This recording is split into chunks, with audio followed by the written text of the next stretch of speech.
Hi అండి, అందరికీ నమస్కారం. Welcome to my YouTube channel. ఇప్పుడే అందిన వార్త అండి. సో ఉద్యోగ పెన్షనర్లకు బాబు ముఖ్య ప్రకటన అయితే జారీ చేశారండి. ఆ ప్రకటన వివరాలు ఈ వీడియోలో ఉన్నాయి. వీడియో అయితే ఎక్కడ కానీ స్కిప్ చేయకుండా ఎండ్ వరకు చూడడం ద్వారా ఇన్ఫర్మేషన్ పూర్తిగా అర్థమవుతుందండి. అలాగే వీడియో నచ్చినట్లయితే ఒక లైక్ చేయండి. ఇంకా సబ్స్క్రైబ్ చేసుకున్నట్లయితే మన ఛానల్ సబ్స్క్రైబ్ చేసుకోవడం ద్వారా నేను చేసే ప్రతి ఒక్క వీడియో మీ వరకు అయితే రీచ్ అవుతుంది. ఆలస్యం చేయకుండా వివరాలకు అయితే వెళ్ళిపోదాం.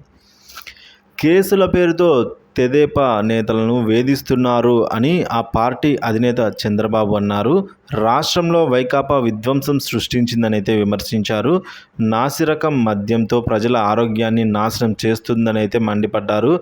ఎన్నికల ప్రచారంలో భాగంగా కాకినాడ జిల్లా జగ్గంపేటలో నిర్వహించిన ప్రజాగలం సభలో చంద్రబాబు ఈ విధంగా అయితే ప్రసంగించారండి.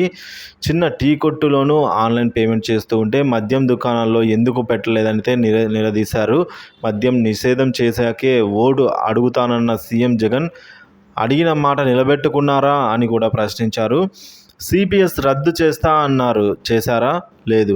ఈ జాబ్ క్యాలెండర్ అన్నారు, మెగా డిఎస్సి వేస్తా అన్నారు, చేశారా? లేదు. మా హయాంలో కరెంటు ఛార్జీలు పెరగలేదు. కూటమి ప్రభుత్వం వచ్చాక తొలి సంతకం డిఎస్సి పైనే అనైతే హామీ ఇచ్చారు. అన్ని వర్గాలకు మేలు జరిగేలా మేనిఫెస్టో తయారు చేశాం. మహిళలకు ఏటా 3 గ్యాస్ సిలిండర్లు ఉచితంగా ఇస్తాము. ఆర్టీసీ బస్సుల్లో మహిళలకు ఉచిత ప్రయాణం కల్పిస్తాము.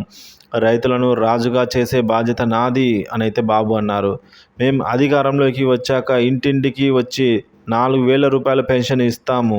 మా హయాంలో అద్భుతమైన టిట్కో ఇల్లు కట్టాము. పేదలకు 2 లేదా 3 సెంట్ల స్థలం ఇప్పిస్తాము. సో మూలపడిన ఎత్తిపోతల పథకాలను కూడా బాగు చేస్తామని అయితే బాబు హామీ ఇస్తున్నారు.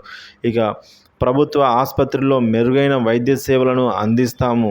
అలాగే యువతకు ఉద్యోగాలు కావాలంటే కూటమి ప్రభుత్వాన్ని గెలిపించాలి. ఎవరి వల్ల బాగుంటుందో ప్రజలంతా లెక్కలు వేసుకొని ఓటు వేయాలి అని అయితే బాబు పిలుపునిచ్చారండి. సో ముఖ్యంగా చూసుకున్నట్లయితే బాబు ఉద్యోగులకు సంబంధించి సిపిఎస్ రద్దు చేస్తామన్నారు, చెయ్యలేదు కదా అనైతే అంటున్నారు. ఈ విధంగా ఓపీఎస్ని కూడా తీసుకొచ్చే బాధ్యత అయితే తనపైన వేసుకున్నారు.